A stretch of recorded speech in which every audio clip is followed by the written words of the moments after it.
안녕하세요. 영산대학교 학생 여러분. 고전 읽기의 신영경입니다.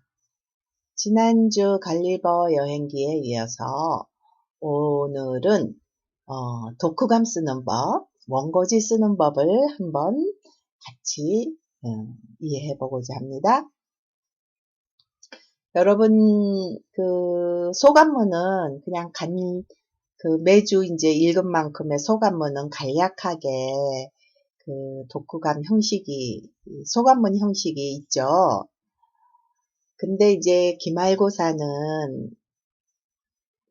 원고지 형식이 있어요. 그것도 올려줄게요. 원고지에 8장 이상을 쓰는 거예요. 그래서 기말고사에 걸리버 여행기를 읽고 독후감을 쓴 게 이제 기말고사 성적으로 나가고요.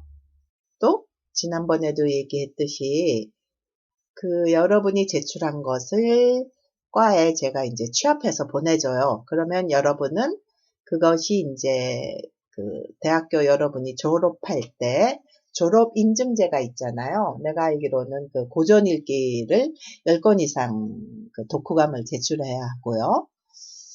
그리고 백두대간 걷는 거, 등산하는 거, 이런 거가 있는 걸로 알고 있어요. 자세한 거는 학과 사무실에 물어보세요. 자, 그러면 원고지 쓰는 법이죠. 첫 번째,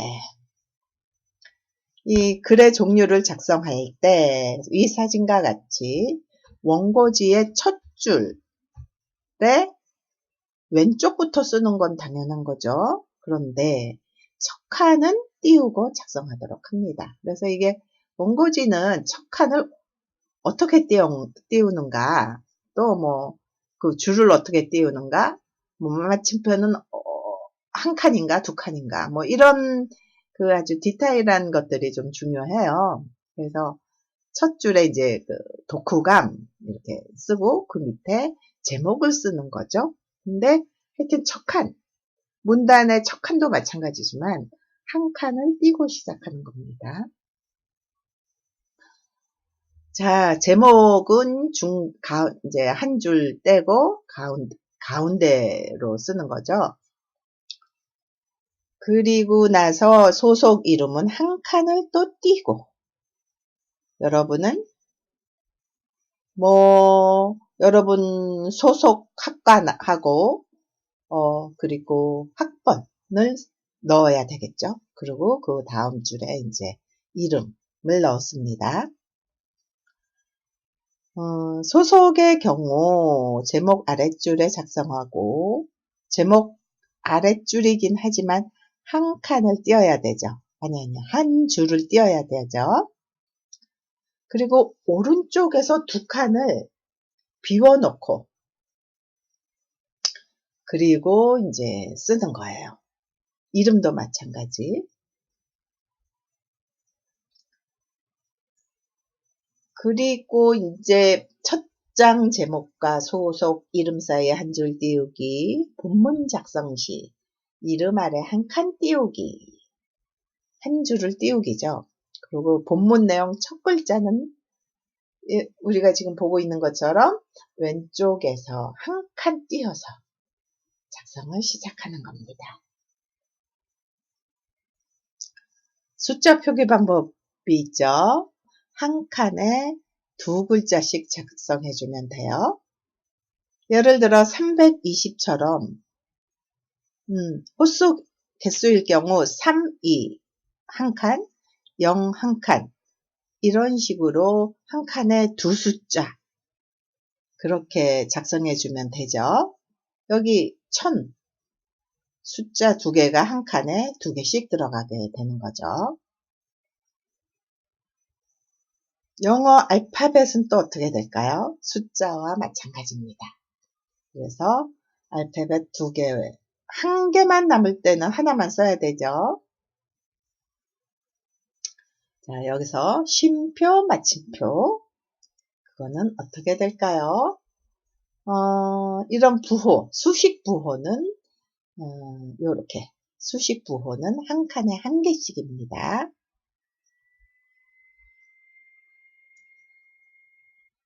글의 문단이 바뀔 때는 줄을 바꾼 다음, 그러니까 한 문단은 이제 계속 쓰지만 줄을 바꿔야 되죠. 그리고 첫 칸을 비워주는 것이 원칙.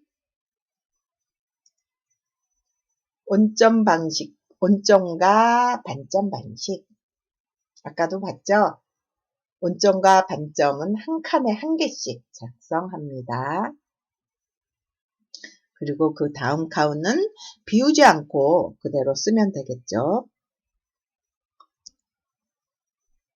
문장이 맨 끝에서 끝나는 경우, 그럴 때는 점은 같이 써요. 그 다음 칸에 따로 점을 쓰는 게 아니라 원래는 한 칸 따로 차지하잖아요. 근데 같이 쓰게 됩니다. 다음에 온점과 따옴표, 또 느낌표와 따옴표, 이런 경우 줄임표, 여기 그림에서 보는 것처럼 온점과 따옴표는 같이 써도 돼요. 그러나 느낌표는 한 칸, 그런 다음에 따옴표 한 칸이 들어가고, 이렇게 점점점 줄임표, 그리고 온점을 찍어야 되고요. 그리고 따옴표도 같이 찍는 거죠. 자, 원고지 쓰는 법은 이 정도 하고요. 이제 소감문 어떻게 쓰는 것이 좋은가? 뭐 보통 글은 서론, 본론, 결론으로 이루어져 있죠. 네, 서론은 인사하고 들어서는 글. 또 두 번째 본론은 이제 본문 내용이겠죠. 여러분의 소감을 중심으로. 그리고 읽고 나서의 감상. 이렇게 결론으로 이제 들어갑니다. 독후감 쓰기. 읽어보니 이런 생각이 떠오르고 이런 느낌이 들고 이런 깨달음이 오더라. 뭐 한마디로 얘기하면 이런 거겠죠. 그래서 여러분이 중요한 건, 그러니까 기말고사로 독후감 편히 쓰려면 읽을 때마다 중요한 내용이라든가 중요한 느낌, 이런 것들은 메모해 놓는 게, 그것이 합쳐져서 이제 독후감이 되는 거니까요. 그냥 나중에 한꺼번에 쫙 읽고 쓰려고 그러면 뭐 읽었지? 그러는 경우가 대부분이에요. 그래서 메모하는 기능이 굉장히 중요하죠. 즉, 책을 읽고 마음에 떠오른 이야기를 조리 있게 적은 것이다. 여기서 조리가 있다는 말은 주제에 맞게 정리하여 군더더기가 없다는 말이다. 네. 이 말 저 말 8장 채운다고 그러지 말고요. 훨씬 더 중요한 거는 군더더기 없이 그 주제에 맞는 얘기를 일관되게 하면 됩니다. 독후감의 내용 구성. 책의 내용에 대한 소개는 사실은 간단하게 하세요. 그리고 자신의 감상, 느낌이 적절히 어우러진 게 좋은 독후감입니다. 그래서 주의할 것, 책 내용만 장황하게 늘어놓고 독후감이라고 제출하는데 그것은 요약이죠. 독후감은 요약이 아닙니다. 여러분의 느낌과 생각을 정리하는 겁니다. 좋은 독후감은 읽은 책에 대해서 대략적인 성격을 소개하면서 자신이 가장 감명 깊게 읽었던 부분을 중심으로 자신의 생각을 서술해 나갑니다. 말 그대로 독후감은 독서를 한 뒤에 느낌을 적는 거죠. 그래서 좋은 독후감을 쓰기 위해서는 먼저 책을 깊이 있게 읽고 여러 측면에 대해 다양한 생각을 합니다. 이를 바탕으로 자신의 감상이 풍부하고 재미있게 드러날 수 있으면 좋은 내용의 독후감이 됩니다.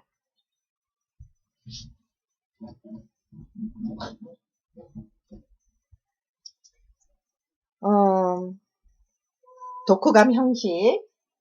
독후감은 일반적인 형식에 스스로 독창적인 형식을 첨가해도 되죠. 책을 읽게 된 동기 같은 거는 우리 수업에서 쓰지 않아도 돼요. 누구나 다 이 책을 읽게 된 동기는 고전 읽기에선 다 똑같죠.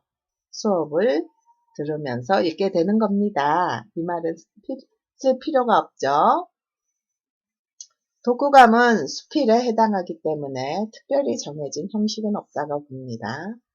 일반적으로는 책을 읽게 된 동기, 그리고 책의 개략적 내용 소개, 독서 후의 감상, 그리고 이제 성찰, 교훈 등의 순으로 적게 되나 꼭 그것에 얽매일 필요는 없습니다. 독후감은 자신이 책을 읽고 난 후 감상을 남에게 전달하고 또 나중에 자신이 다시 읽게 되었을 때 과거 독서 감상을 다시 접할 수 있도록 하는 목적이 있으므로 자신의 필요에 맞게 쓰는 것이 가장 좋은 방법입니다. 편지 형식 또는 일기 형식 이런 것도 좋겠죠. 하지만 너무 독특한 멋을 부리려고 하다가 글이 삼천포로 빠지는 그런 혼란스러운 경우도 있으니 주의하세요. 기본적으로는 일반적인 독후감 쓰기의 절차를 따르면서 조금씩 자신의 개성을 발휘해 보는 것도 좋은 방법입니다. 독후감 쓰기의 절차, 자신만의 제목을 정하라. 글에는 자신만의 제목이 있기 마련입니다. 다같이 갈리버 여행기를 읽었지만 이 제목에서부터 자신만의 어떤 그 개성을 드러내는 제목을 선택하는 거 아주 중요하죠. 그리고 읽는 사람의 그 주의를 잘 끌어야 돼요. 여러분 이 얘기는 안 했죠. 매년 이 독후감을 가지고 시상식이 있어요. 그래서 내가 이제 한 반에서 한 몇 개, 네다섯 개 정도 좋은 독후감의 경우 이제 제출하면 거기서 대상, 금상, 현금도 받습니다. 근데 이런 형식이 굉장히 중요하던 거죠. 특히 제목, 그리고 시작하는 걸, 이런 것들이 읽는 사람으로 하여금 흥미를 끌게 하게. 그래서 이 제목은 마지막 독후감 쓸 때까지 한 10번 이상 고치는 것도 방법입니다. 글에는 자신만의 제목이 있기 마련이다. 독후감의 제목은 책이나 소설의 제목을 그대로 써도 좋지만 가급적이면 읽은 이의 느낌이 뚜렷이 나타나는 제목을 붙이고 책이나 소설의 제목은 부제로 붙인다. 예를 들면 친구야 미안해. 이게 이제 여러분 독후감의 제목이 될 수 있어요. 왕따라는 책을 읽고 나서. 첫 부분 쓰기. 일반적인 독후감의 경우 내가 왜 이 책을 읽게 되었는지 그 동기를 서두에 밝히도록 되어 있다. 하지만 모든 독후감의 서두에 독서 동기를 꼭 써야 할 필요는 없죠. 특히 우리 독후감은요. 어떤 경우에는 감동을 가장 많이 받은 대목이나 전경 또는 내용과 관련이 있는 자기의 생활 경험부터 쓰기도 합니다. 요즘은 동기를 쓰는 것보다 책과 관련된 자신의 경험을 기록하는 경우로 바꾸는 분위기입니다. 정말 독특한 동기가 아니고는 쓰는 것을 강조하지 않고 있어요. 이야기의 줄거리와 느낌 쓰기. 대부분의 학생들은 독후감 중간에 책의 줄거리만 쓰고 마지막에 느낌을 적으면 된다고 생각하지만 아닙니다. 간략하게 소개하면서 중간중간에 그 자신의 느낌을 쓰는 것이 좋아요. 이야기를 읽는 중간에 생각하거나 느낀 점을 기록해 줌으로써 어떤 생각을 가지게 되었는지 읽은 이가 알 수 있게 합니다. 그뿐만 아니라 독후감을 쓴 학생이 그 독후감을 다시 읽었을 때 자신이 어떤 느낌이 들었는지도 다시금 느끼게 됩니다. 감동받은 대목이나 깨달음 쓰기. 이거는 하여튼 읽어가면서 쫙쫙 요런 부분을 메모해 두는 게 굉장히 요령이죠. 책을 읽고 난 후에 전체적 느낌이나 깨달음을 씁니다. 깨달음은 가급적 자신의 생활과 관련지어야 되겠죠. 읽고 난 후에 변화인 결론 부분에 들어가서 독서를 통하여 자신이 지니고 있는 생각이 어떻게 변화했는지 또는 향후 어떤 행동의 변화를 볼 것인지를 쓴다. 독서의 궁극적 목적은 행동의 변화에 있다고 봅니다. 그러니까 이 부분이 가장 중요하겠죠. 책 내용과 관련하여 자신의 결심이나 포부 등을 진솔하게 적으면 좋습니다. 자, 마지막. 독후감도 다른 글처럼 진실이 생명입니다. 몰입하지 못한 내용에 대하여 쓴다면 거짓입니다.